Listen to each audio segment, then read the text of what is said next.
Hello student, जय हिंद, वंदे मातरम, जय श्री महाकाल। जय हिंद सर। आप सभी का स्वागत है हमारे यूट्यूब चैनल स्टडी ब्रह्मास्त्र में। आज हम सोशल साइंस में अर्थशास्त्र का अध्याय 4 पढ़ेंगे। अध्याय 4 का नाम है वैश्वीकरण और भारतीय अर्थव्यवस्था। क्वेश्चन लिखे हैं इसमें, वैश्वीकरण क्या है? वैश्वीकरण क्या है?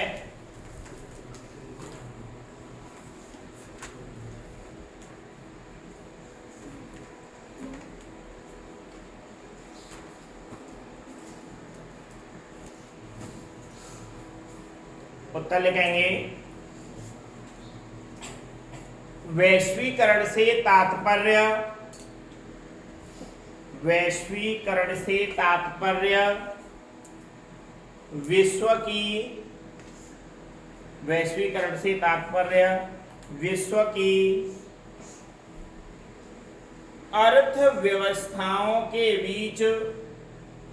विश्व की अर्थव्यवस्थाओं के बीच व्यापार के क्षेत्र में विश्व की अर्थव्यवस्थाओं के बीच व्यापार के क्षेत्र में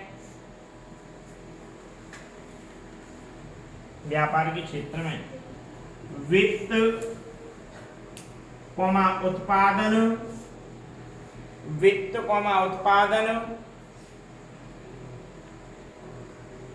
तकनीक और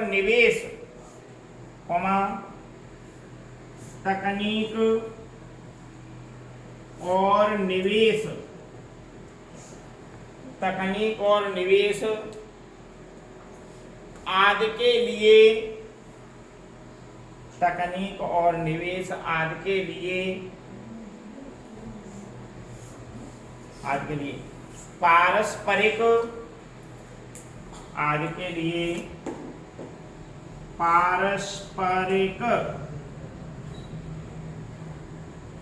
पारस्परिक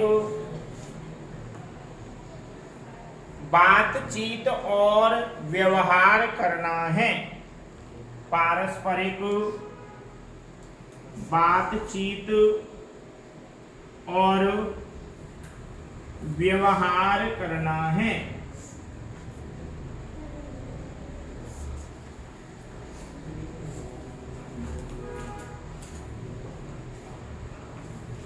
तो वैश्वीकरण क्या है कि वैश्वीकरण से तात्पर्य विश्व की अर्थव्यवस्थाओं के बीच व्यापार के क्षेत्र में वित्त उत्पादन तकनीक निवेश आदि के लिए पारस्परिक बातचीत और व्यवहार करना है। माने वैश्वीकरण में क्या है कि देश की जो अर्थव्यवस्था है, देश पर कितना कर्ज है, देश में कितना इस वर्ष आयात हुआ, निर्यात हुआ, इसके बीच अपन को क्या करना है? बातचीत करना है, निवेश करना है। हमें कितना अपने देश में निवेश करना है, कितना अपने पास वित्त है, माने पैसा है, इस सब पर चर्चा करना ही क्या कहलाता है? वैश्वीकरण कहलाता है। अगला क्वेश्चन लिखें, सूचना प्रौद्योगिकी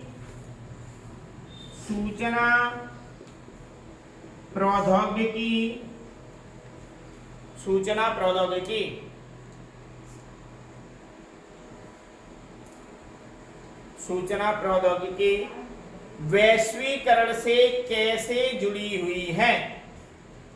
सूचना प्रौद्योगिकी वैश्वीकरण से कैसे जुड़ी हुई है? सूचना प्रौद्योगिकी वैश्वीकरण से कैसे जुड़ी हुई है?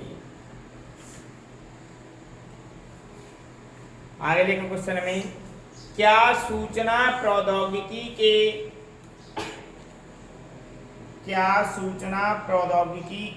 प्रसार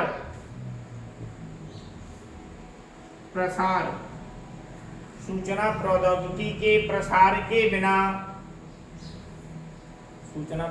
के प्रसार के बिना वैश्वीकरण संभव होता है। वैश्वीकरण संभव होता है या होता भी लिख सकते हैं। सूचना प्रौद्योगिकी के प्रसार के बिना वैश्वीकरण संभव होता, अथवा लिखें अथवा वैश्वीकरण में संचार प्रौद्योगिकी, वैश्वीकरण में संचार प्रौद्योगिकी ने किस प्रकार की भूमिका निभाई है। संचार प्रौद्योगिकी ने किस प्रकार की भूमिका निभाई है। संचार प्रौद्योगिकी ने किस प्रकार की भूमिका निभाई है। उत्तर लिखेंगे आज के युग में सूचना प्रौद्योगिकी, आज के युग में सूचना प्रौद्योगिकी वैश्वीकरण से, सूचना प्रौद्योगिकी वैश्वीकरण से बहुत गहरे रूप से जुड़ी हुई है। सूचना प्रौद्योगिकी बहुत गहरे रूप से जुड़ी हुई है। सूचना प्रौद्योगिकी बहुत गहरे रूप से जुड़ी हुई है। पूर्ण विराम। सूचना प्रौद्योगिकी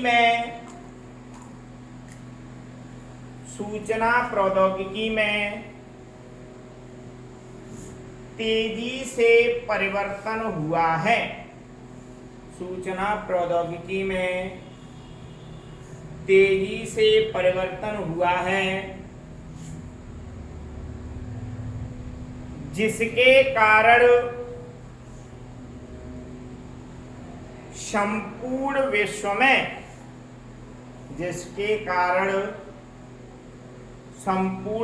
में सरलता से सूचनाओं का, संपूर्ण विश्व में सरलता से सूचनाओं का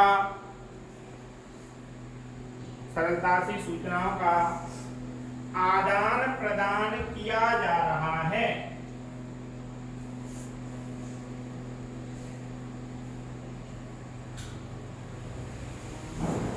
सरलता से सूचनाओं का आदान प्रदान किया जा रहा है।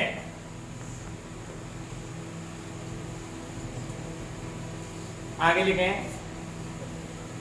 पूर्णविराम लगा के, अनेक बहुराष्ट्रीय कंपनियां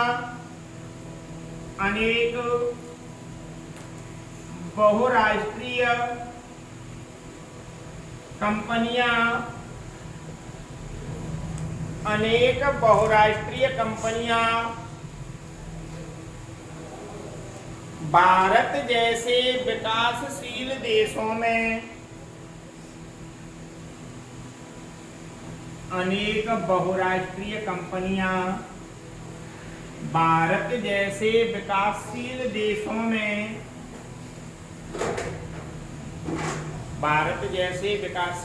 में कॉल सेंटर स्थापित करके, भारत जैसे विकासशील देशों में कॉल सेंटर स्थापित करके विश्व में फैले ग्राहकों को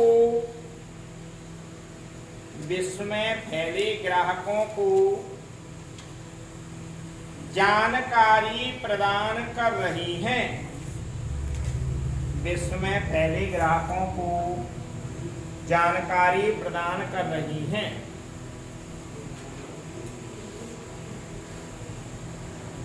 पूर्णविराम।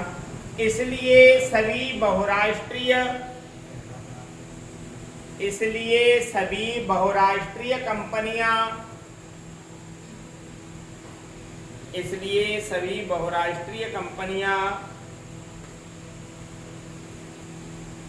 आशा से अधिक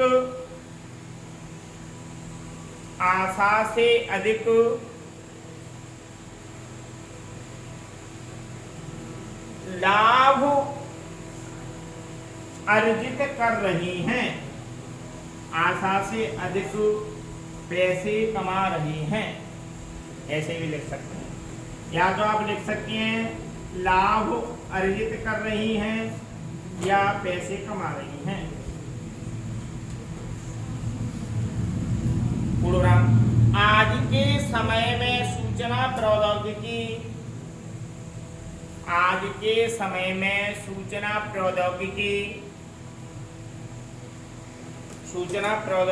के प्रसार के बिना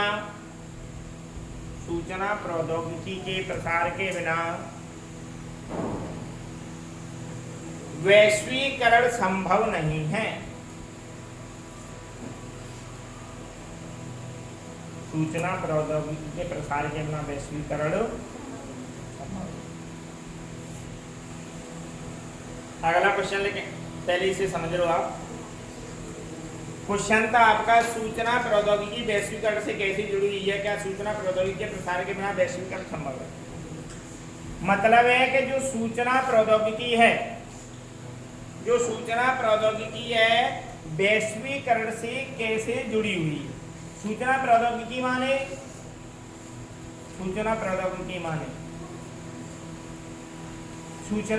जानकारी। आज की जो टेक्नोलॉजी है, ठीक है, वो ही वैश्वीकरण को सरल बनाती है। बिना सूचना प्रौद्योगिकी के वैश्वीकरण करना संभव नहीं है। बताओ, अब आपको किसी चीज की जानकारी ना हो, वो वस्तु आप कर ही सकते हैं। अभी आपको बताया गया कि फ्लॉक्सन जो टैबलेट होती है उससे बुखार उतरता है, तो सभी लोग फ्लॉक्सन ही मांगेंगे। इसके बाद दूसरी टैबलेट मेडिकल वाले दे रहे हैं, तो नहीं डॉक्टर साहब ने फ्लॉक्सन ही बोली, फ्लॉक्सन ही लेंगे। तो फ्लॉक्सन की सूचना प्रौद्योगिकी माने उसका क्या किया गया? प्रचार, लोगों पर उसने विश्वास बना दिया है। ऐसी कोई डॉक्टर हो या कोई मास्टर हो या कोई भी व्यक्ति हो, उसकी मार्केटिंग अगर अच्छी हो जाती है तो फिर उसका क्या होता है? उस वस्तु पर लोगों को विश्वास हो जाता है, फिर वो व्यक्ति उस वस्तु को क्या करने लगते हैं? खरीदने लगते हैं। तो बिना प्रचार प्रसार के कोई भी वस्तु या वैश्वीकरण संभव हो सकता है? माने कोई विश्व की वस्तु है, आप उसको, मतलब दूसरे देश की वस्तु है, आप उसको इस्तेमाल कब करेंगे? जब आपको उसके गुण दिखा दिए जाएंगे। आप जब प्रचार देखते हैं साबुन का, कपड़े का या कोई भी पदार्थ हो उसका, तभी तो आप खरीदते हैं। जैसे बाबा रामदेव ने सूचना प्रौद्योगिकी का खूब उपयोग किया। देखो, उनके भर भर के प्रचार आते हैं, उन प्रचारों में बड़े बढ़ा चढ़ा के उनकी चीज़ों का वर्णन किया जाता है। तब उन्होंने अपनी वस्तुओं का वैश्वीकरण किया, हमारे विश्व में भी उनको लोग जानने लगे, उनकी वस्तुओं को अपनाने लगे। तो बिना सूचना प्रौद्योगिकी के वैश्वीकरण संभव हो सकता है? किसी भी चीज की आपको जानकारी ना हो, वो साबुन खरीद सकते हैं? आप लक्स खरीदेंगे, लाइफबॉय खरीदेंगे, नंबर 1 खरीदेंगे, डिटॉल खरीदेंगे। इसके बाद आपसे कह दिया जौ साबुन लगाओ, JO आता है, ऐसे करेंगे, ये वाला लगाओ, तो उन्होंने नहीं भैया नकली है, ये तो है कि नहीं है। एक समय में नंबर 1 भी नकली हो रहा था लोगों की नज़र में, क्योंकि नंबर 1 भी अभी आया था। अरे भैया नंबर 1 पता नहीं हमें, नहीं, लेकिन नंबर 1 ने सूचना पर फैला के अपने साबुन के गुण बता के इतना नंबर 1 आ दिया, वो नंबर 1 ही होते हैं। नहीं, पहले चलता था अपना लाइफबॉय, पुराना है बहुत, महिलाएं लैक्स। तो मतलब जो साबुन है पहले से, अब नहीं करना है। पहले जो सोडा था निरमा, अब निरमा को सर्फ एक्सेल और एक और आता है सर्फ एक्सेल के एरिया में, नहीं सर्फ एक्सेल आता है और एक और एरियल के नाम से आता है, कुछ ऐसे करके बहुत आते हैं, मतलब जो ब्रांड हैं उनके। लेकिन अभी मार्केट में सर्फ एक्सेल का दबदबा है सोडा में, साबुन में और सोडा में वही चल रहा है, ठीक है। रिन आता है, रिन साबुन आता है, रिन सोडा भी आता है, तो रेम जो रेना आता है और रेनो सर्फ एक्सल का चल रहा है। अभी सरगम अभी आया था मार्केट में, सरगम तो था ही नहीं। पहले तो मेला सावन आता था, फिर एक बट्टा आता था, गावन में दूसरे बट्टन थे कपड़न में, वो आता था। लेकिन अभी ये चीजें सब बंद। अब तो सर्फ एक्सल का सोडा और सर्फ एक्सल का ही साबुन, दोनों ही चीजें चल रही हैं। तो अगर बिना मार्केटिंग के माने बिना सूचना प्रौद्योगिकी के हम किसी भी चीज का आदान मतलब उस वस्तु का प्रचार प्रसार किए बिना उस वस्तु की डिमांड नहीं बढ़ा सकते हैं। ऐसे ही वैश्वीकरण भी बिना सूचना प्रौद्योगिकी के संभव नहीं है। तो इसमें आपके में लिखा है आज के युग में सूचना प्रौद्योगिकी वैश्वीकरण से और गहरे रूप में जुड़ी हुई है। सूचना प्रौद्योगिकी में तेजी से परिवर्तन हुआ है, जिसके कारण संपूर्ण विश्व में सरलता से सूचनाओं का आदान प्रदान किया जा सकता है।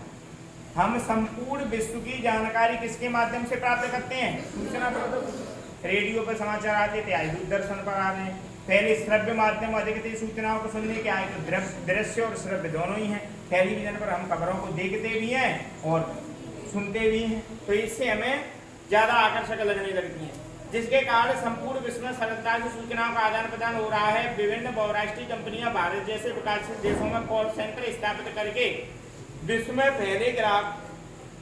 पहले ग्राहकों को जानकारी प्रदान कर रही हैं। अनेक बहुराष्ट्रीय कंपनियां आप समझ चुके होंगे, अनेक राष्ट्रों में उनकी शाखाएं स्थापित हैं। वे क्या कर रही हैं? भारत जैसे विकासशील देशों, बड़ा देश है लेकिन विकसित नहीं है हमारे यहाँ, तो भारत जैसे विकासशील देशों में क्या हो रहा है? अपने अपने कॉल सेंटर खोल रही हैं। माने यहाँ के लोगों की समस्याओं को समाधान यहाँ ही करना है, जानकारी देनी है यहाँ के लोगों को, ठीक है। कॉल सेंटर स्थापित करके जानकारी प्रदान कर रही है। इसके कारण सभी बहुराष्ट्रीय कंपनियां आशा से भी अधिक लाभ अर्जित कर रही हैं। देखो अभी आप चलते जाइए, रियलमी के फोन आते हैं, वन प्लस के फोन आते हैं, ओप्पो के फोन आते हैं, ये सब क्या हैं? बहुराष्ट्रीय कंपनियां, माने विदेशी कंपनियां, हमारे भारत की तो है ही नहीं, लेकिन इन्होंने प्रचार प्रसार करके और अपनी कॉल सेंटर सर्विस सेंटर स्थापित करके लोगों पर विश्वास पा लिया। और सबसे अधिक बेटा अगर आप जिनकी लगा रहे हैं तो यही फोन बेचते हैं, क्योंकि जो कमजोर वर्ग है हमारे भारत में सबसे ज्यादा है, मतलब मीडियम से भी नीचे, वो सभी इनको ही खरीद रहे हैं। इन्होंने जो 50,000 के फोन में फैसिलिटी थी वो कितने में दे दी है? 10,000 के में दे दी। भले वो उसकी बराबर टिकाऊ ना हो, उसकी बराबर कार्य स्पीड में ना करे, लेकिन फैसिलिटीज दे दी हैं, उसकी सुविधाएं दे दी हैं। अब तुम देख रहे हो 5G फोन 7-7 हज़ार रुपये में आ रहे हैं, 7 हज़ार रुपये में 5G फोन बना दिया है। और लोग क्या देखते हैं? बड़ा फोन, तो वो 7,000 व 70,000 के तो बड़ा लंबाई में देंगे तो तुम, है कि नहीं है?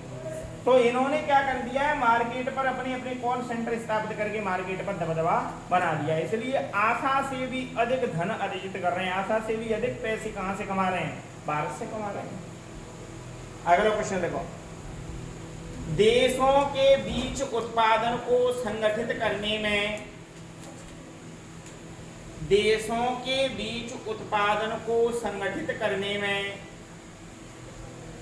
किसने महत्वपूर्ण भूमिका निभाई? देशों के बीच उत्पादन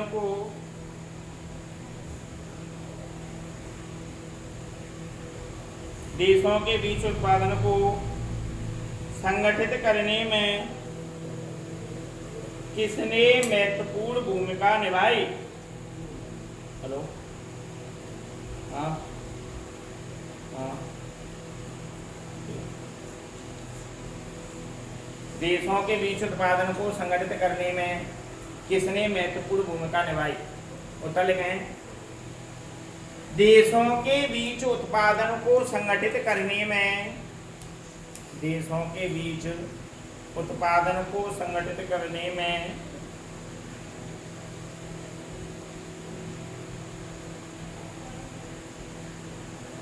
प्रौद्योगिकी, विशेषकर प्रौद्योगिकी अध्ययन लिखाता है।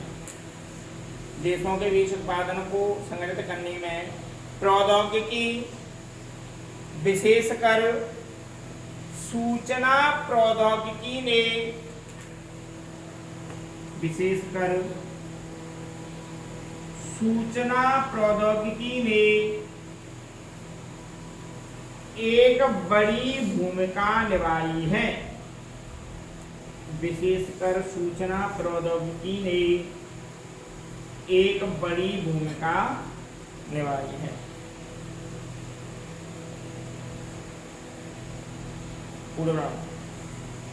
इसके कारण संचार की गति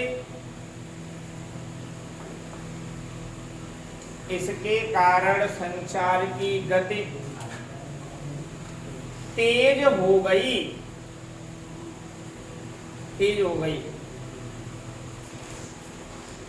है, जिससे उत्पादन भी बढ़ गया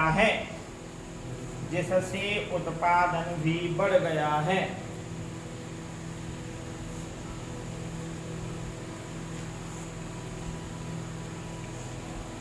तो भैया देशों के बीच में उत्पादन को संगठित करने में सूचना प्रौद्योगिकी ने महत्वपूर्ण भूमिका निभाई है, ऐसे कर सकते हैं।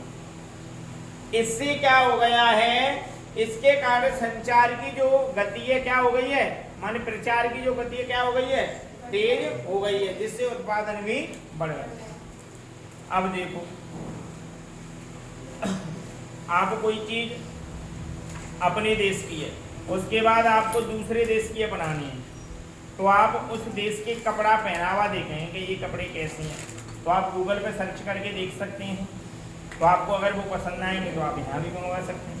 आए तो ऐसे ऐसे माध्यम हो गए जो घर पे ही कपड़े आ रहे हैं, अमेज़न, फ्लिपकार्ट, मीशो से। पहले तो लोगों को जाना भी पड़ता था, वो हर व्यक्ति वहाँ जा भी नहीं सकता था। अब कोई वस्तु ग्वालियर तक नहीं मिलेगी, वो दिल्ली मिल रही है, आपको हरियाणा मिल रही है, तो फिर क्या होगा, उसके लिए वहाँ आप जा तो सकते नहीं हैं। तो सूचना प्रौद्योगिकी ने क्या करवा दिया है, उस चीज को सरल बना दिया है। अगला क्वेश्चन है आपका, वैश्वीकरण की प्रक्रिया में बहुराष्ट्रीय कंपनियों की क्या भूमिका है? पूछ तो पाए 10 मिनट हम फ्री है। वैश्वीकरण की प्रक्रिया में बहुराष्ट्रीय कंपनियों की क्या भूमिका है?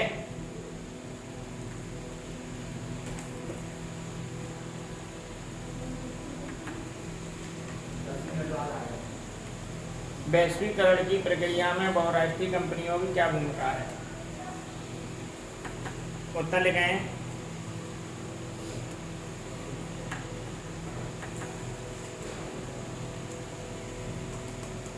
वैश्वीकरण का जन्म विदेशी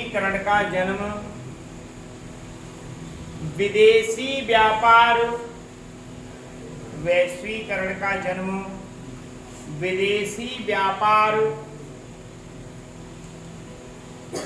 और विदेशी निवेश के कारण हुआ है। विदेशी व्यापार और विदेशी निवेश के कारण हुआ है।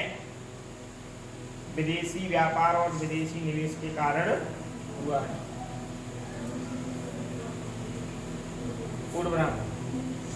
यह दोनों क्रियाएं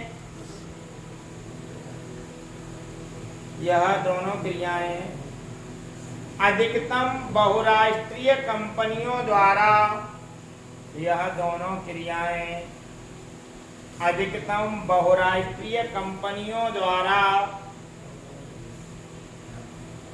संपन्न होती हैं। अधिकतम बहुराष्ट्रीय कंपनियों द्वारा संपन्न होती हैं। बहुराष्ट्रीय कंपनियां वैश्वीकरण की प्रक्रिया में बहुराष्ट्रीय कंपनियां वैश्वीकरण की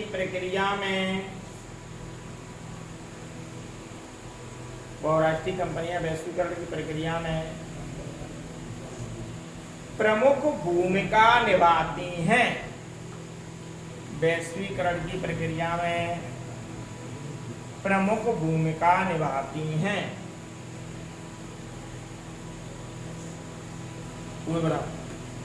लगभग विश्व के सभी देशों के बीच लगभग विश्व के सभी देशों के बीच, लगभग विश्व के सभी देशों के बीच वस्तुओं तथा सेवाओं का, सभी देशों के बीच वस्तुओं तथा सेवाओं का, वस्तुओं तथा सेवाओं का विनिमय हो रहा है या आदान प्रदान हो रहा है। वस्तुओं तथा सेवाओं का विनिमय हो रहा है। पूर्ण विराम। पिछले कुछ वर्षों में अधिकतर, पिछले कुछ वर्षों में अधिकतर देश, अधिकतर देश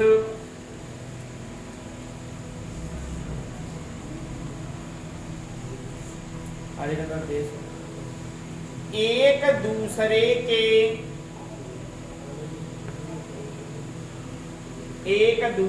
के अत्यधिक निकट आ गए हैं, एक दूसरे के अत्यधिक निकट आ गए हैं।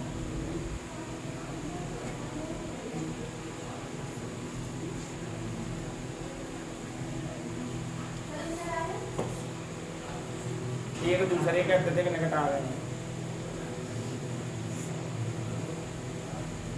तो देखिए आपका क्वेश्चन था कि देशों के बीच वैश्वीकरण की प्रक्रिया में बहुराष्ट्रीय कंपनियों की क्या भूमिका है। जो वैश्वीकरण हो रहा है, वैश्वीकरण तो सब समझ पा रहे हैं। पहले क्वेश्चन वैश्वीकरण क्या है भूल गए आप? अभी क्वेश्चन आपने लिखा है वैश्वीकरण क्या है। दूसरे देशों में वस्तुओं का क्या कर रहे हैं, आदान प्रदान कर रहे हैं। कोई क्या कहलाता है, वैश्वीकरण कहलाता है। तो अभी आप वैश्वीकरण को ही भूल गए 20 मिनट में। तो इसमें लिखा है वैश्वीकरण का जन्म विदेशी व्यापार तथा विदेशी निवेश के कारण हुआ है। वैश्वीकरण का जन्म किसके कारण हुआ है, विदेशी व्यापार। माने विदेशों से हम दूसरे देशों से क्या कर रहे हैं, व्यापार। विदेशी निवेश, विदेशी निवेश का मतलब है हम दूसरे देशों में कितने पैसे लगा रहे हैं। निवेश माने खर्च कर रहे हैं। जैसे चीन है तो चीन की कंपनी है, वन प्लस है, रियलमी है, ओप्पो है, इन्होंने भारत में क्या किया है, निवेश किया है। माने अपने फोन भिजवाए या अगर उनको असेंबल किया जा रहा है तो उनके पार्ट्स भिजवा रहे हैं। तो ये विदेशी क्या हो रहा है, निवेश। तो विदेशी व्यापार का जन्म किसके कारण हुआ है, माने विदेशों में अपन क्या कर रहे हैं, निवेश कर रहे हैं और वहां पर क्या कर रहे हैं, आदान प्रदान कर रहे हैं। उसी के कारण किसका जन्म हुआ है, विदेशी व्यापार का जन्म हुआ है। आगे है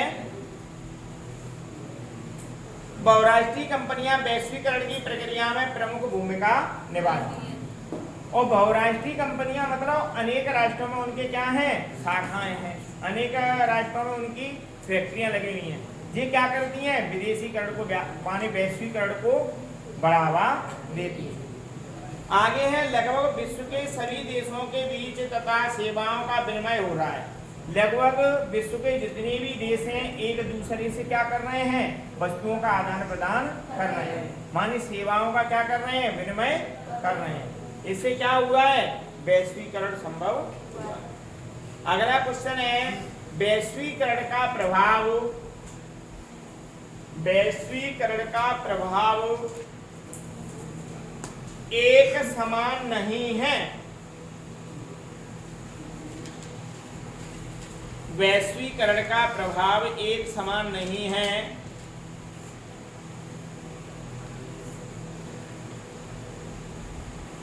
पूर्ण विराम। इस कथन की,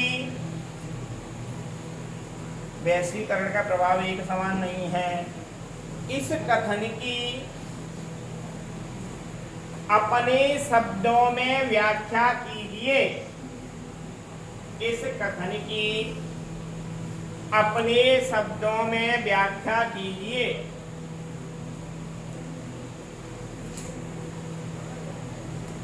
अथवा भारत में वैश्वीकरण का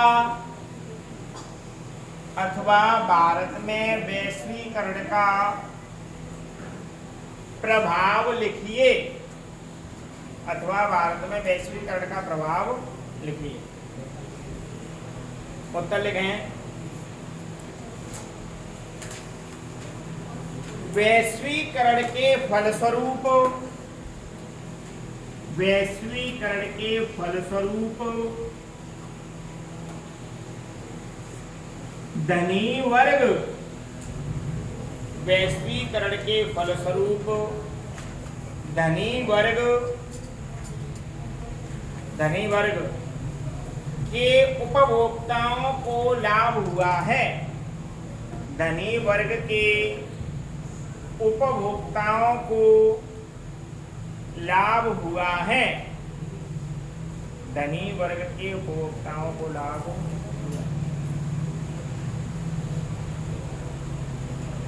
पूर्णविराम नहीं लगाना है।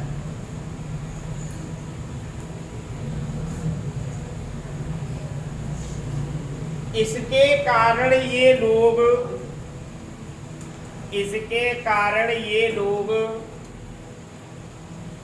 पहले की अपेक्षा, इसके कारण ये लोग पहले की अपेक्षा एक उच्चतर, पहले की अपेक्षा एक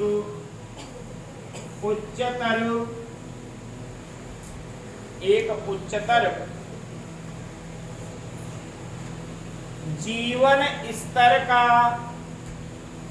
उपयोग कर रहे हैं। एक उच्चतर जीवन स्तर का उपयोग कर रहे हैं। जीवन स्तर का उपयोग कर रहे हैं। आगे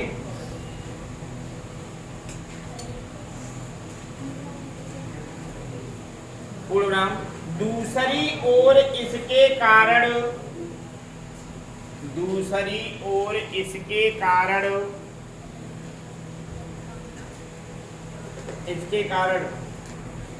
छोटे उत्पादकों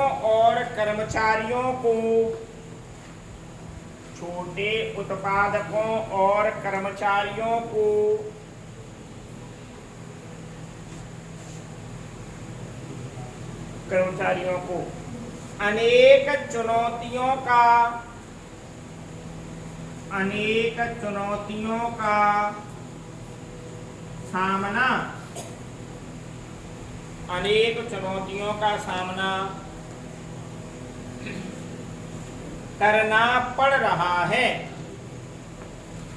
चुनौतियों का सामना करना पड़ रहा है।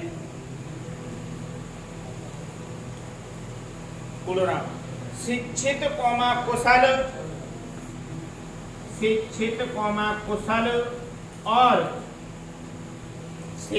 कुशल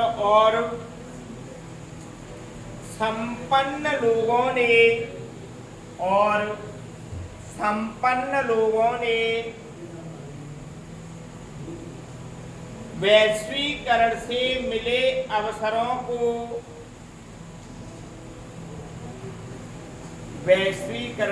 मिले अवसरों का लिखना है। वैश्वीकरण से मिले अवसरों का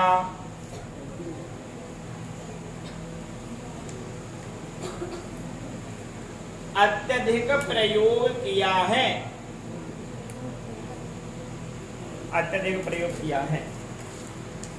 लेकिन श्रमिकों जैसे अनेक गरीब लोगों को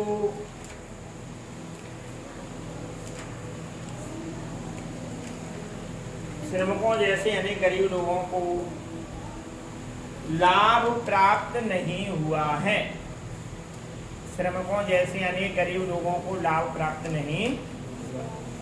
समझे आप?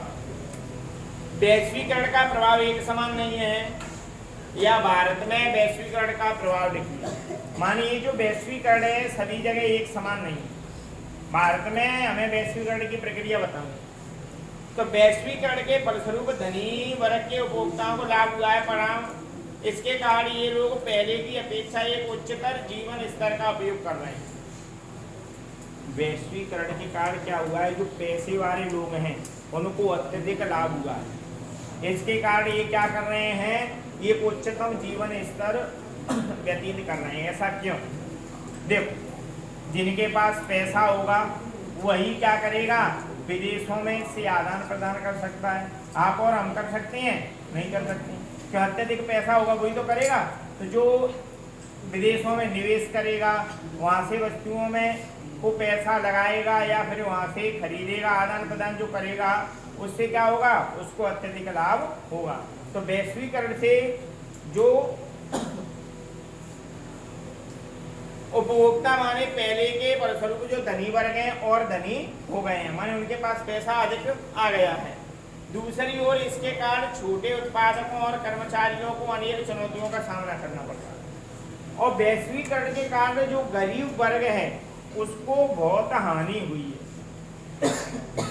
देखो, अभी अपन घर पे बनाने वाली वस्तुओं को पसंद नहीं करते हैं, जैसे कोई भी। पहले क्या होते थे, लोग कपड़े सिलवाते थे, लेकिन अब वैश्वीकरण के क्या है, कंपनी की सिले हुए कपड़े पहन रहे हैं। बच्चियों के भी कपड़े सिलवाए जाते थे, अब सिले हुए ही कर रहे हैं अपन यूज। ऐसे ही अपन पैकेट बंद वस्तुएं ले रहे हैं, जैसे मसाले, अपन मिर्च खड़ी लाते थे, घर पे भूनते थे, तो सब चीजें गामन में फिर वो हल्दी होती है या कुछ मिक्स करके मसाले चाकी से पिसवाए जाते हैं। लेकिन अब वैश्वीकरण के कारण पिसे हुए पैकेट में, तो इन्होंने जो लघु उद्योग थे, गरीब और मध्यम वर्ग के जो लघु उद्योग थे छोटे छोटे, वो क्या कर दिए, बंद कर दिए। अब पैकेट बंद जो चीजें आ रही हैं उन पे व्यक्ति क्या कर रहा है, विश्वास कर रहा है, उनका उपयोग कर रहा है। इसके कारण जो गरीब वर्ग है उसको क्या हुआ है, बहुत हानि हुई है। अपन जो